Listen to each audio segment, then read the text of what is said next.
It's Wisconsin Today. I'm Lee Rayburn in for Rob Ferret. And I'm Kate Archer-Kent. At the state capitol yesterday, the 21st State of the Tribes address was delivered by Thomas Fowler, chairman of the St. Croix Chippewa Indians of Wisconsin, before an audience of state lawmakers, state Supreme Court justices, tribal leaders, and Governor Evers. The annual address gives Wisconsinites the opportunity to understand the challenges and accomplishments of tribal communities in the state of Wisconsin.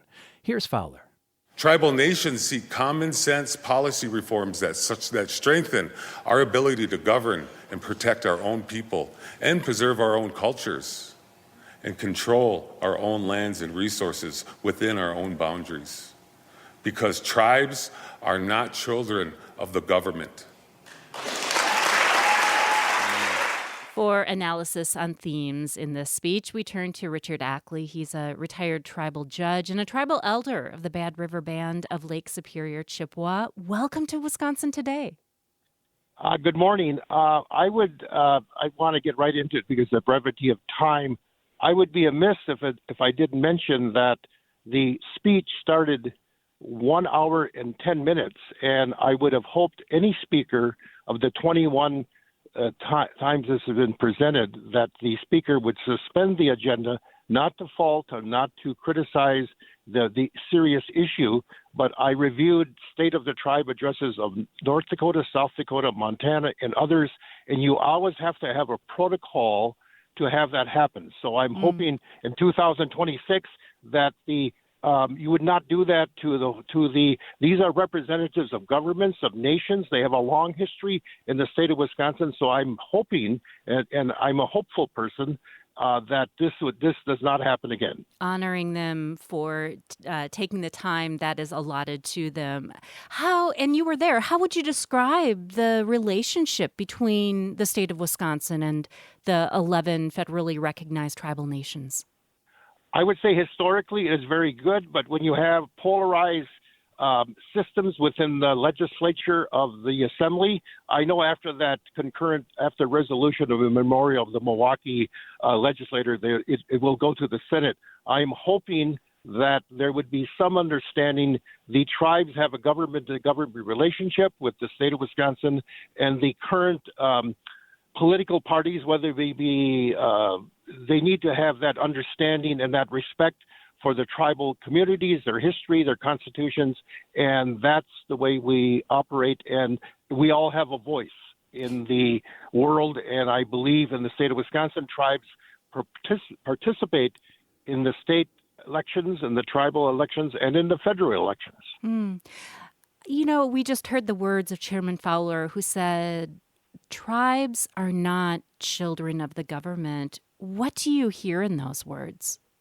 If you look at the U.S. Constitution, the article, the right to enter into treaties, you look at the Interstate Commerce Clause, tribes need to be respected. They're adults. The new generations are very responsible. I'm going to be approaching 80 in my own family. I have my own relatives. Some have written books. Some are writers.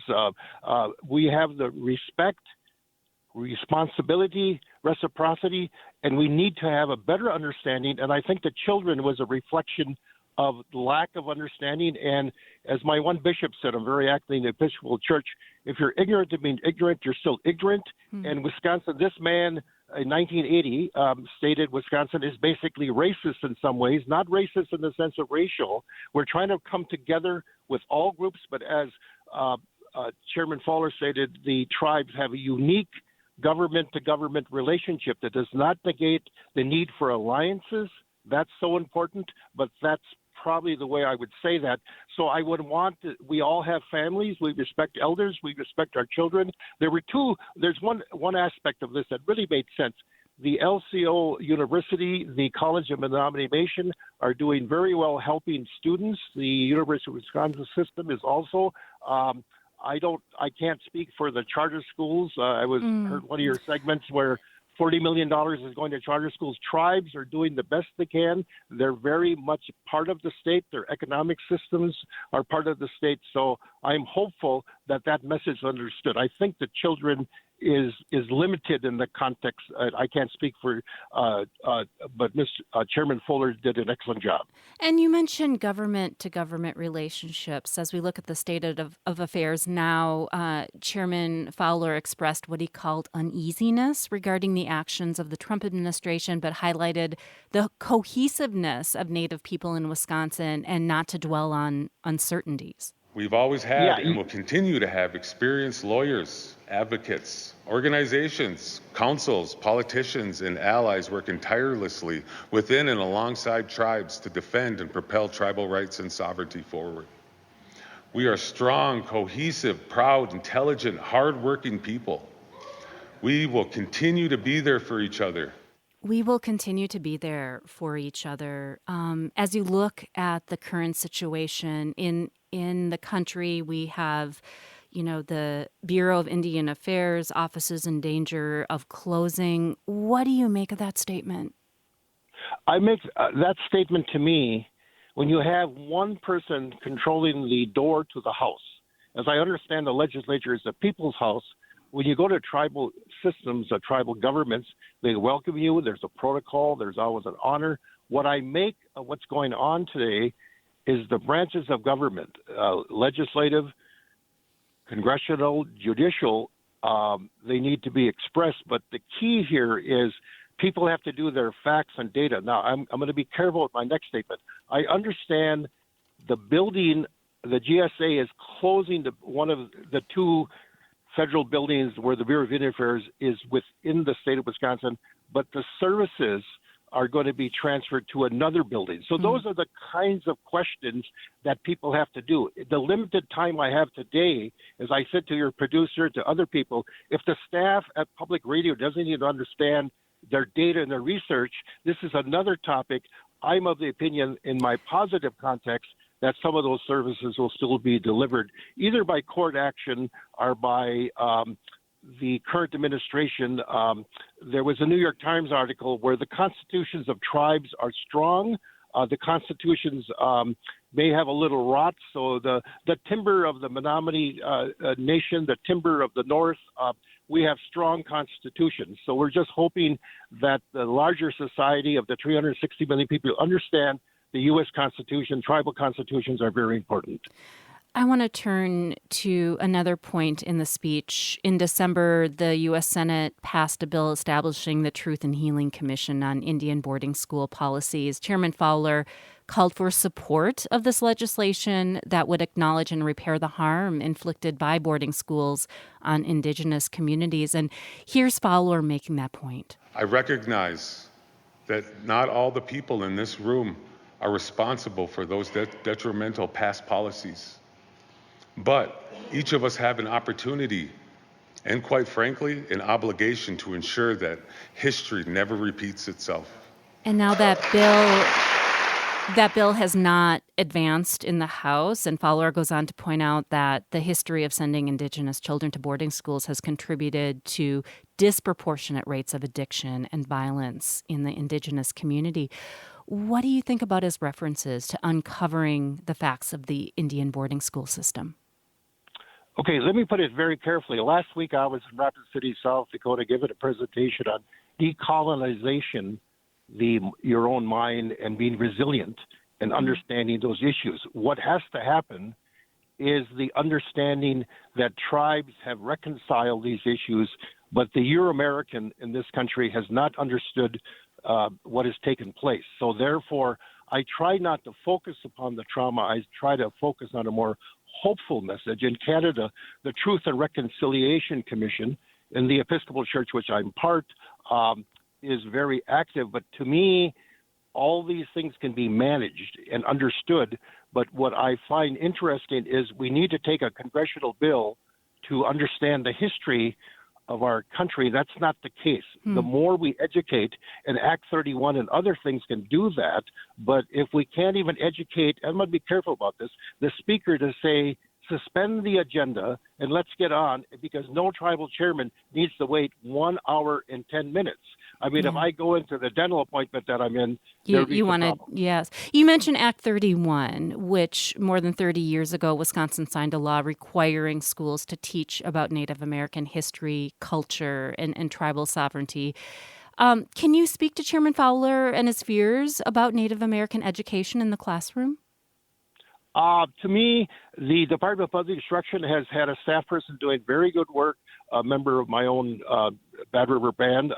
The current executive director of the National Indian Education Association is a member of the Bad River Band. So there's leadership all across the country. I believe congressional acts help, statements help, but the legislature of the state of Wisconsin needs to be more informed. And I'm telling you, after 21 years, and I have all copies of speeches of the history of this, I reviewed the Chairman Fowler's speech twice. Mm-hmm. I don't know why it takes so long for the education to be understood. How you've heard the State of the Tribes address for years now. How is this year's address by Chairman Fowler different from previous ones? The excitement of his generation. Remember, he said he sat in there as a young person. Yeah. The excitement of the new generations, the millennials and the X's, will be very helpful in tribal leadership. We have doctors, attorneys, my own family, writers, deans, teachers. But what I dislike is when one speaker says, we're going to wait an hour and 10 minutes because of a grief issue. I understand grief. Let's be hopeful. Let's hope the protocols change. Did you hear hope in the speech? I heard hope in the speech, but I'm questioning the legislature to get on board. I believe the governor is helpful. No matter what party, they need to come together in a collective responsibility, as Chairman Fowler stated. Thank you so much for joining us. And I will get to my dental appointment another time. Thank you. Take care. Richard Ackley there, retired tribal judge and a tribal elder of the Bad River Band of Lake Superior, Chippewa. He was with us to talk about the 21st annual State of the Tribes address delivered yesterday by Chairman Thomas Fowler of the St. Croix Chippewa Indians of Wisconsin.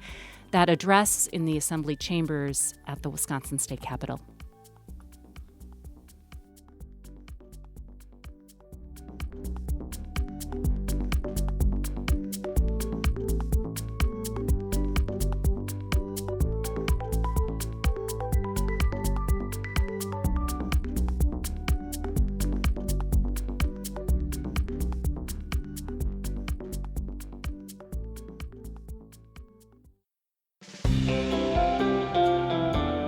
Coming up on Wisconsin Today, a Madison-based writer talks about the changes in Wisconsin high school and college sports that now prohibit some transgender athletes from competing. The majority of the people who've been targeted by these sort of like investigations and accusations that, oh, you have a competitive advantage and you're secretly a man, are cisgender women. That's next on WPR News.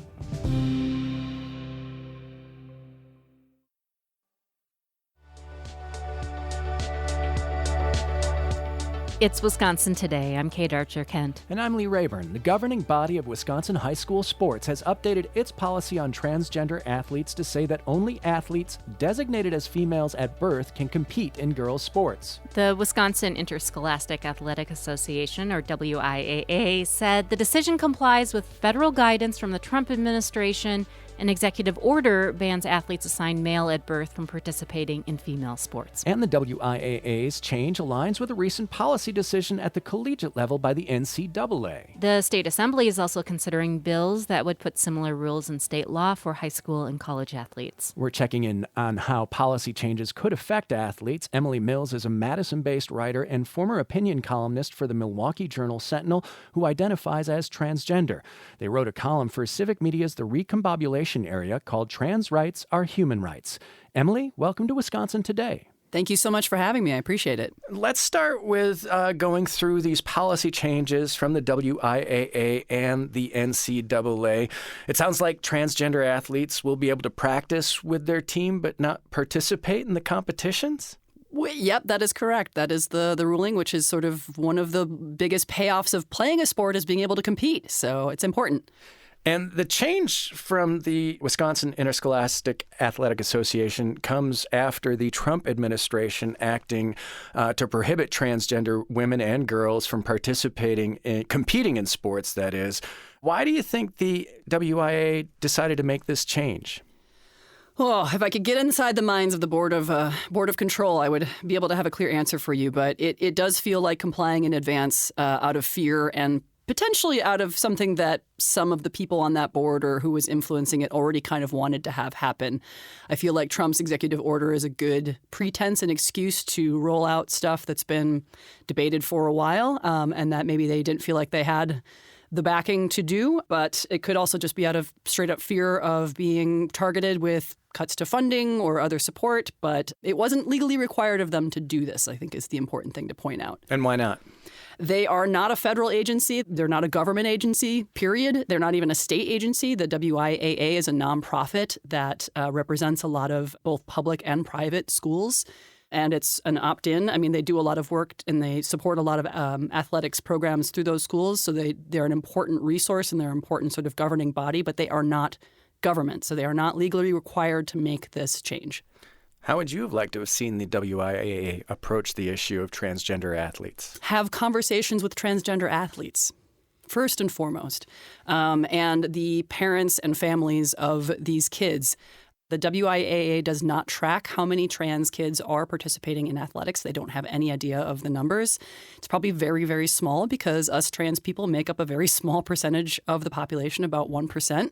So even smaller within athletics. But there was no effort to reach out to trans kids or their families to find out how this might impact them. And as far as I'm aware, they didn't receive any particular complaints about specific individuals or students, just kind of nebulous complaints about general policy. As you know, people are hearing a lot of conversation about trans athletes in sports on the national level at this point, and there's a lot of misinformation and misunderstanding and fear out there, and it seems like that's what they based the decision on. What do you see as the misinformation, misunderstanding, and fear? I think it's understandable for people to have misgivings or concerns or fear about things that they don't understand. And like I said, we're a very small percentage of the population. There's a lot of just lack of information, lack of exposure. And I think that's why I always come back to talk to these kids, talk to their families, find out why sports is important to them, why being able to play on a team that aligns with their gender identity is important to them. And also look at the science. There is actual science now. It's new because this just hasn't been a subject that's been studied a great deal, but there are really good scientific studies, research and surveys about trans participation in sports and how trans bodies, react to different kinds of hormone replacement therapy and other, transition processes and what that does or does not do for your ability to perform in a sport.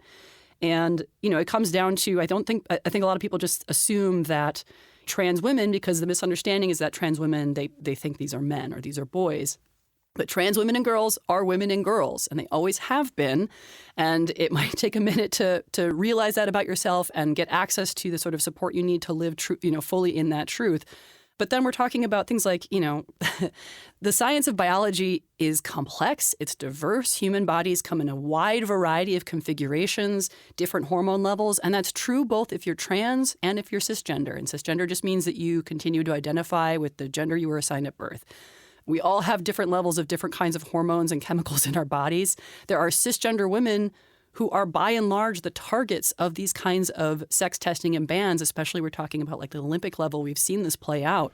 An Algerian boxer, yep. Amani Khalif, South African runner Caster Semenya. But there's also been, rumors that even Serena Williams, tennis star, has had to refute, and Brittany Griner, the basketball star. Yes, exactly. You'll notice that many of those are black women, by the way, who by and large are the main targets of a lot of these pushes to police women's gender and their gender presentation.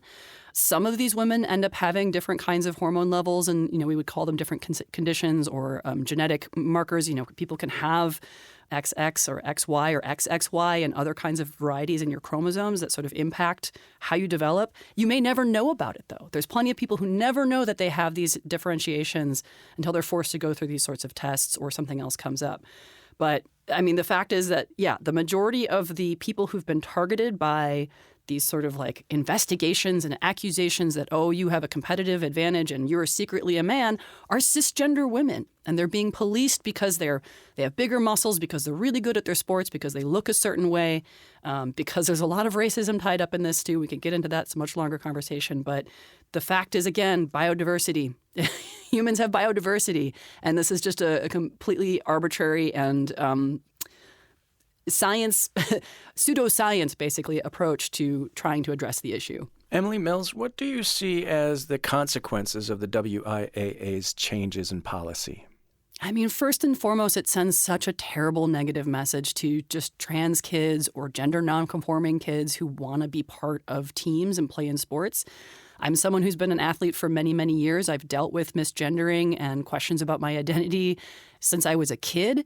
But sports were so important to me to build a sense of self in my body and my relationship with other people, to build skills, to, feel connection with a community of people who are sort of like me. And that's being taken away from these kids. So I think that first and foremost is the fallout is you have a lot of kids who just feel like they're being targeted and attacked and singled out for, people who don't even know who they are or what they want to do and how they can contribute and how important this is. I think the other side effect is, how do you enforce something like this? Who do you designate as the people who get to go in and determine which kids are which and who is enough of a girl or enough of a boy and what body parts they have? I mean, we're talking about, are you enabling adults to do genital inspections on kids against their will, like to participate in a sport? Like, what does policing look like? What does policing look like? Exactly. And I have a lot of questions, and I think it's really gross when a lot of these people are accusing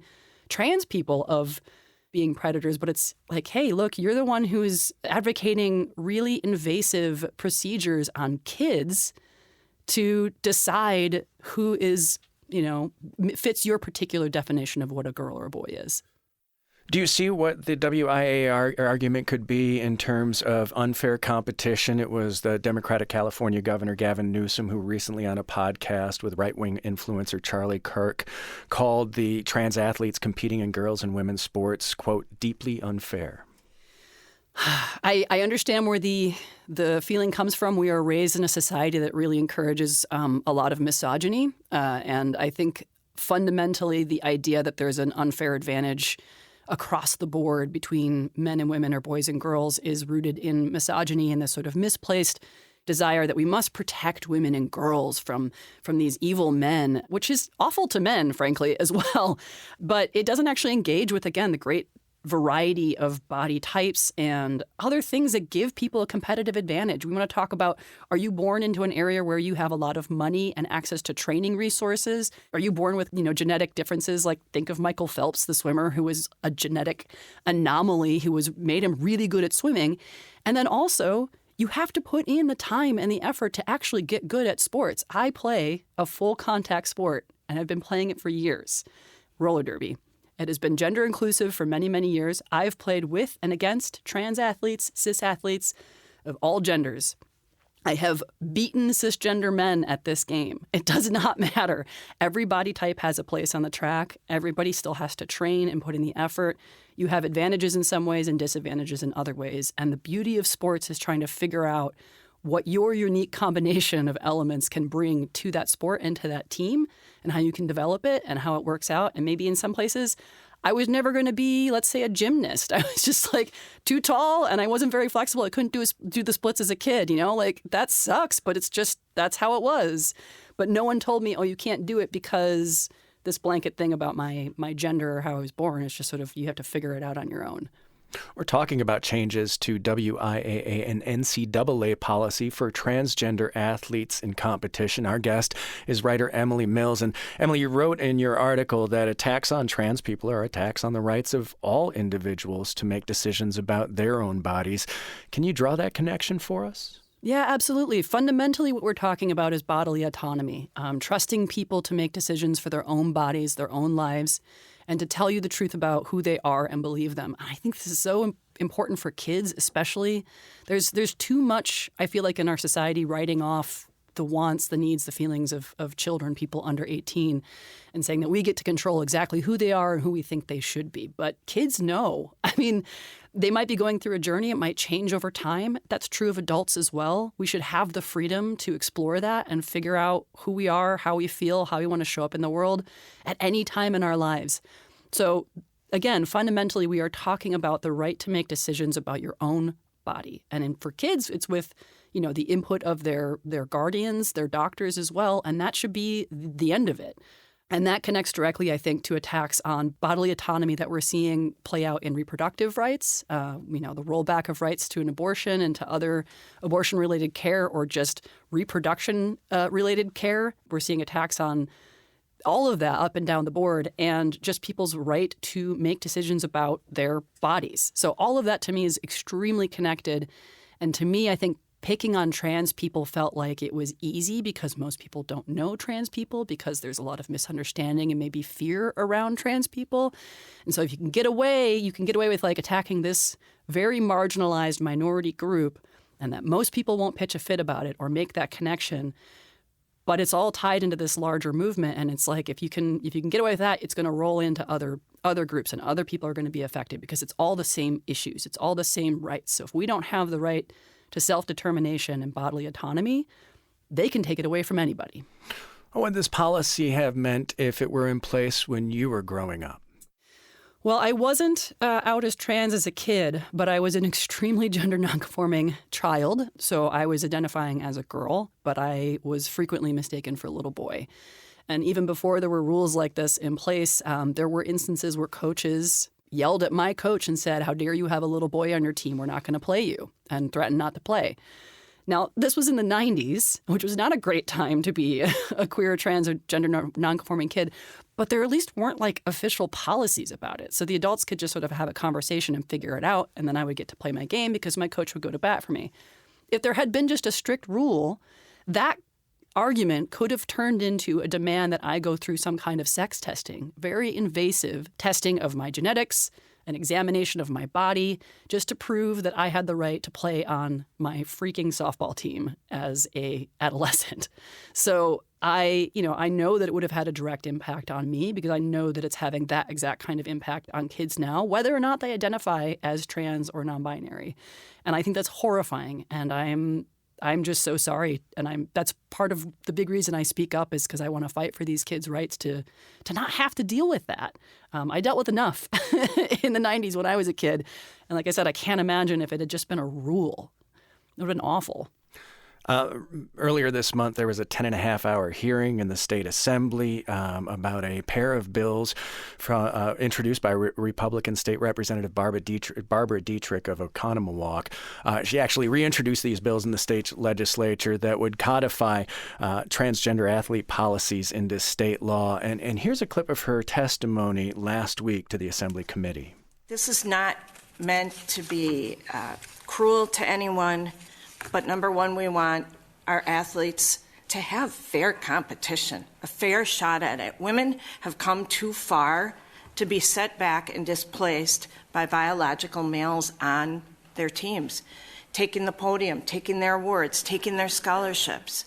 And secondly, injury remains a concern. She also cited a 2023 Marquette Law School poll that found 75% of respondents favored a rule like the one she's proposed. 2025 Pew Research Center poll found the number to be 66% and growing in recent years. How political is all of this? I mean, they've made it political, which is pretty harsh when it's just, hey, this is who I am and I'm trying to live my life. It's interesting to hear those arguments, though, especially from people who have done little to nothing to actually meaningfully support women's athletics. We talk about making sure that there's equal pay for women, that there are equal resources designated for women's athletics at all levels, that there are meaningful protections against sexual assault in women's sports. We've seen some pretty high-profile cases where that just did not happen, and pretty amazing athletes up and down have been terribly affected by that. So I always get a little bit up in arms when these people make the argument that we're trying to protect women's sports when they haven't really been making any kind of effort for that up until the point it's come to say, oh, well, these particular women and girls we don't like and we got to kick them out because somehow it's making things unfair or unsafe, when there's zero evidence to that fact. There are no cases of trans women or girls harassing or assaulting or causing problems or affecting the pay of women. And when we're talking about the idea of taking away medals or scholarships, that's also just not true. Some of the people they've been parading around who are sort of these professional anti-trans athlete spokespeople, these athletes, these young women athletes have been, it's the same like 3 people that they bring to all the hearings across the country, haven't lost to trans women. They've lost to other cis women, and there was like a trans woman on the podium somewhere, or even lower them in the ranking, and they decided after the fact that they were upset about it. There are very, very, very few, I think maybe 1 or 2 instances of a trans woman even coming in first place at like larger, competitive level, and there's certainly no cases of them, quote unquote, stealing scholarships from other people. And the fact of the matter is, if someone trained really hard and won, I think that's fair and square. People get really upset and talk about, you have greater bone mass or you have more testosterone. If you're a trans woman who's been on hormone replacement therapy for any length of time, you typically have lower lower testosterone levels than a cisgender woman. You have a lower bone mass. They've done studies on this where it actually negatively impacts the performance of women who are going through hormone replacement therapy. As when we come to the polling and the sort of this overwhelming majority of people who feel this way, it's because they're being fed this kind of narrative through so much of the media, through so many of these politicians who are repeating these unfounded, sometimes just base lies about what the reality is. So paint the ideal youth sports environment for us. What would it look like to Emily Mills? I think there are questions still. I would like there to be more meaningful conversations and better research, like funding for research to figure out how to do this in a way that works for every kid. But I think, when we're talking about those particulars, but I think fundamentally overall, what I would like to see is the policy they had before was pretty fine for the WIAA and for the NCAA and a number of other places and it's the policy we have at roller derby. You play where you feel the most comfortable and you play on the team according to your self-gender identity. Emily, thank you for joining us today. Thank you so much for having me on. I really appreciate it. Emily Mills is a Madison-based writer who was with us to discuss their recent column on transgender athletes after the WIAA and NCAA updated policies to limit participation in women's sports to only athletes assigned female at birth.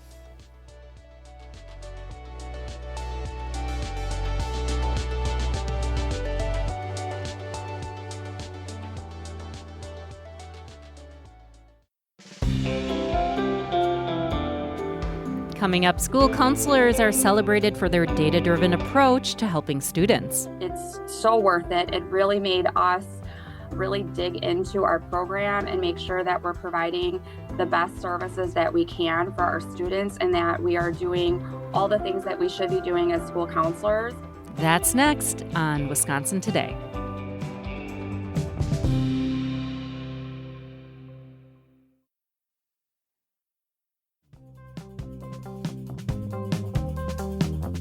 It's Wisconsin Today. I'm Lee Rayburn. And I'm Kate Archer-Kent. Now it's time for Wisconsin Life as the NCAA basketball tournament gets underway. Producer Maureen McCullum has the story about one Wisconsin team's superfan. March Madness is alive and well for sports fans across the country.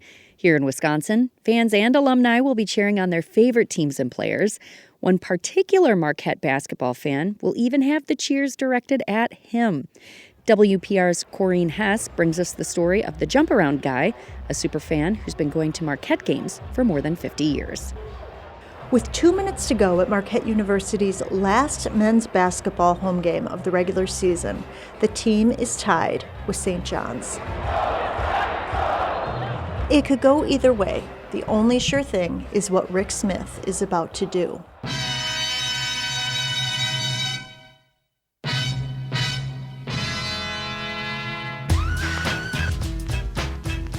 As soon as the 1992 song Jump Around starts, Smith does his thing. He gets out of his seat and jumps around, decked out in a suit and a Marquette tie, and the crowd goes wild. Smith has been jumping since 2007. He was 56 at the time. The game was the Golden Eagles versus the Villanova Wildcats. His first jump was more of a dare with fellow alumni than a dance at the time. And everybody is just sitting, and I looked around and I said, why doesn't anybody ever cheer or get up and jump? And they all looked at me like I was crazy, and they said, well, what's wrong with you? ESPN happened to capture Smith in the moment. By the next game, the House of Pain song was on again, and everyone around Smith started pointing and tapping him on the shoulder. So Smith jumped. When everybody wants you to do it, you do it because they get excited about it, and that's a good thing. And now at 73, Smith continues to jump. We were just talking about the jump around guy. He is a huge hit at the games. That's Trisha Zielinski, whose family has Marquette men's basketball season tickets. The students boo other jump arounders. Boo. He's fun. He's like another mascot, like the Golden Eagle. Juniors Connor Grace and Matt Kluba say they hope to be jumping around at games in 50 years. The jump around guy embodies the student spirit of Marquette, not as just a student, but as a cultural figure. He's an inspiration to us all. I want to love my school as much as he does, and he's just an inspiration to us all. Smith led Brookfield-based civil engineering firm called R.A. Smith National before retiring 4 years ago. Now he lives in Florida with his wife, Joan. Before they moved, the couple attended every Marquette home game for 50 years. Now they go to about half the games, and Smith still wears his signature suit. I don't know how much longer I'm going to do this, and people like the suit. Nowadays, Smith hopes the game DJs will have mercy on him and play the shortened version of Jump Around.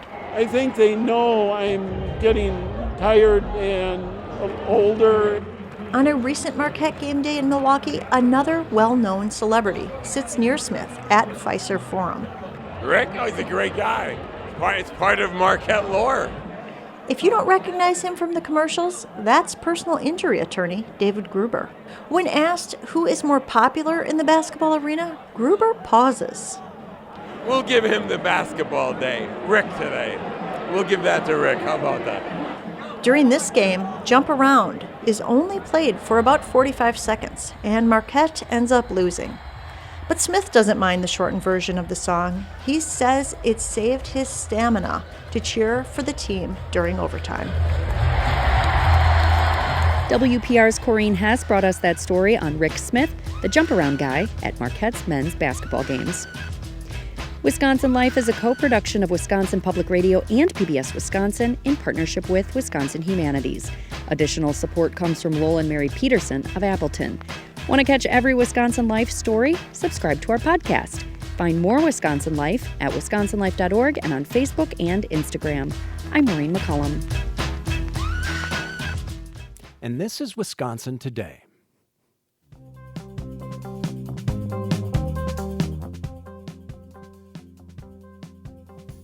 A pair of Wisconsin school districts have received state awards for excellence from the State Department of Education. Little Chute High School in Outagamie County and Mound View Elementary in Dunn County are being recognized for their use of data to help students succeed. We're talking to counselors at those schools to learn more. Michelle McCritsky and Lisa Gretz are high school counselors for the Little Chute Area School District. They talked to Rob Ferret last week. Michelle, let's start with you and your role there at Little Chute High School. You've got two counselors. Can you talk about your partnership with Lisa and the rest of the staff there to provide the help the students need? Sure. So Little Chute High School is a school of about 500 students. Lisa and I divide up our students by alphabet, and I have the last part of the alphabet. So I work with students M through Z. I work with them from freshman through senior year. Lisa and I both do everything for all of our students in our alphabet, from scheduling to working with students in groups to individualized counseling. We do it all.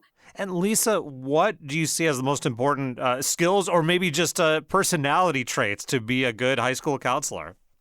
I think it's really important to be a good communicator.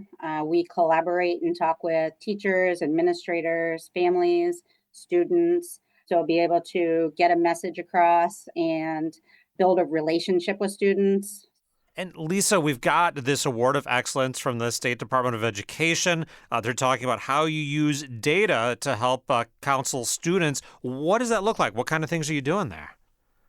So we are looking at, over the past couple of years, our math program, and we had students that were not being successful in their early years in high school. So we were looking at why that was and how we could help. So we collected data based on grades, attendance, services that were being offered, and found that we were missing a part that could help some students be more successful. So we were able to create some new classes and some new interventions so that more students could be successful at the early stages of math.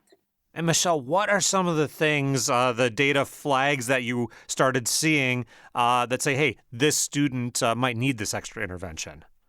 Well, we were looking at their STAR math scores to kind of determine which students would be the best fit for particular classes and what would be the best class for them as they come into high school, whether it's getting an extra class to help them with math or just being in a totally different math class completely.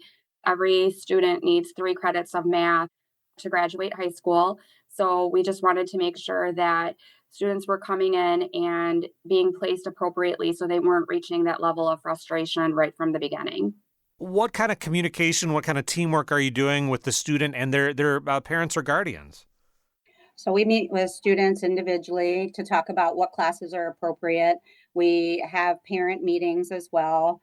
We also are meeting with case managers and their teachers. So we meet with their teachers coming in when they're 8th graders to make sure that this is the right fit for a 9th grade class and what interventions might they need in 9th grade to be successful. And then, Lisa, how do you measure the success? You're a couple years in on this. How are you measuring how well this is working and will work out into the future? Well, as Michelle mentioned, we look at the STAR scores. So we set a before and after goal. If our students are reaching that goal, we find that that is a good measure of success. We're also looking year to year and semester to semester at passing grades. Are they reaching their benchmarks? Are they mastering the standards and reaching the goals that teachers have for them as well? If other schools are seeing this award and thinking, hey, how can we do this? What would you suggest to counselors and other staff at other high schools around the state? This was a process that took about 4 years for us to go through. So it's definitely a lengthy process, but I feel like it's so worth it. It really made us really dig into our program and make sure that we're providing the best services that we can for our students and that we are doing all the things that we should be doing as school counselors and that we really truly are offering a comprehensive school counseling model. Lisa, that mention of 4 years ago makes me think, okay, so you're in the midst of COVID as you're starting this process and the disruptions at schools. How much did that affect, students' progress on math, their ability to fit in with the class that they might be expected to fit into? I feel like there were probably some learning gaps coming in for students because there was a little bit of a disconnect. Although Little Chute was very fortunate to come back to school. We sent them home in March, but in the fall, we were able to come back to school 2 days a week. A lot of schools weren't going to school at all, where we stayed here 2 days a week so that we could be connected to our students. For some students, there was a little bit of a gap, and teachers were, trying to fill those gaps, fill those voids. I think it impacted all students in various ways. But I feel like having been in school 2 days a week was super helpful and instrumental in our kids being able to continue to have a level of success. And we'll leave it there. Lisa, thanks for joining us. Thank you for having me. And Michelle, thanks for being with us. Thank you so much. That was Michelle McCritsky and Lisa Gretz, high school counselors for the Little Chute Area School District in Outagamie County. We're talking about 2 school counseling programs recently recognized by the state for excellence. Joining us now from Western Wisconsin is Bobby Phillips, elementary school counselor for the Elk Mound School District. Bobby, thanks a lot for joining us today. Yeah, you're welcome. Now, we've got this award from the state recognizing you for how you use student data. So what kind of things are we talking about? What kind of data are we looking at to see the needs of the kids there? Right. So, first of all, this award was an amazing opportunity to showcase what our school and our district is doing. And so, what we're trying to do is look at the data that we collect, whether that is our attendance, our incidents, our behaviors, and we're trying to look for targeted interventions that we can do based on that data. So, whether that's an attendance group in the morning, or working on some skills or reteaching some skills for the kids with behavior issues to try to get them back on par with everyone else. So what are some of the flags you're looking for, the ones that say, hey, we're going through here, these are some kids who need some extra interventions right now? We have a collaborative data team that meets every 2 weeks, which we go over students which we think are having issues or that are flagged by the data. And then we look at what interventions we can do. So whether that is pulling them out to work one-on-one with a skill set or a small group, and our attendance kids, we're looking at, how we can make those connections with the kids, but not only the kids, but with the parents also. How do you work when you have that starting point to tailor those interventions to meet the needs of that kid and their family? Yeah, it's important that we look at the whole picture. And so we actually look at 3 data points, and that could be our mental health screener, it could be attendance, it could be incidents. And so we're really trying to get a clear picture of what's going on. And so then when we meet with our collaborative team, when we have teachers from every grade level, we can look through and see maybe there's something going on at home, or maybe they're struggling in math. We try to get a really clear picture so we can tailor those interventions to those students. And I imagine part of the goal here is to tackle things early, right? Not to wait for that failing grade on the end of the semester report card, for example, but to be on top of things early. Yeah, and that's one of the reasons why we look at the targeted interventions. Like, we're looking at where the area of need is and what we can do. And sometimes it's not the biggest things we do, it's the little things we do. For example, my attendance groups in the morning, it's just making that connection. They have a place to look forward to coming to. We hang out, we talk, we make those connections, and they feel strongly about coming to school. The parent phone calls I make home to educate parents about attendance policies and issues, and just know that we're there for them, that we are a team working together to try to make all students successful. Bobby, I understand you're the only counselor at a whole school of elementary school kids. Are you spread pretty thin? Yes, the short answer is yes. There's a lot of different things that come up. There's a lot of different areas that we're coming up. And with the data showing places where we need to put more time into, the nice thing about us is that we do have a collaborative team here between the school counselors, the administrator, our school success coordinator.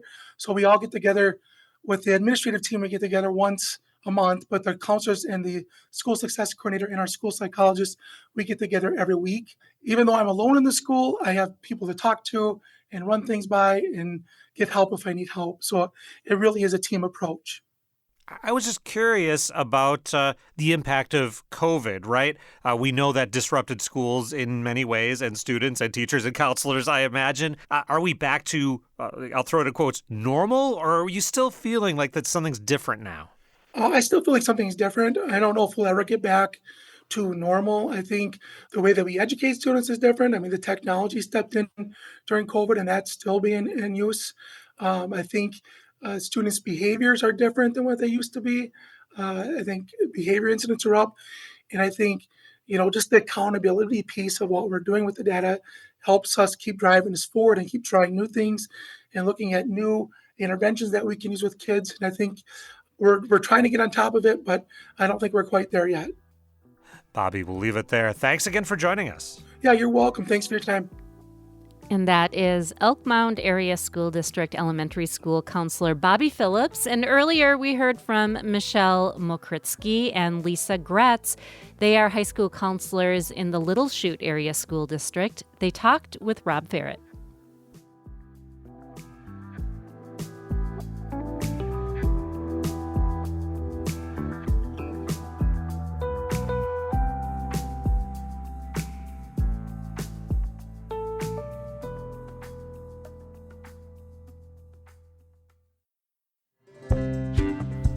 Well, are your brackets all filled out?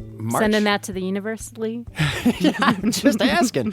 March Madness is now underway with the first games of the men's college basketball tournament last night and the women's tournament tipping off tonight. You know, it's no fun if you don't pick a few upsets and root for the underdogs. Like, say, the 12th-seeded UW Green Bay women's team who we spoke with yesterday? Indeed, or the gold medal USA hockey team in the 1980 Miracle on Ice, or way back when the 1969 World Series winning Miracle Mets. It may take a miracle. In the end, it can certainly feel like some sort of divine intervention. So we ask you, what are your most unforgettable upsets and who are your most memorable underdogs? Let us know. Email wisconsintoday@wpr.org, or you can call or text us at 888-642-0232. That's 888-642-0232.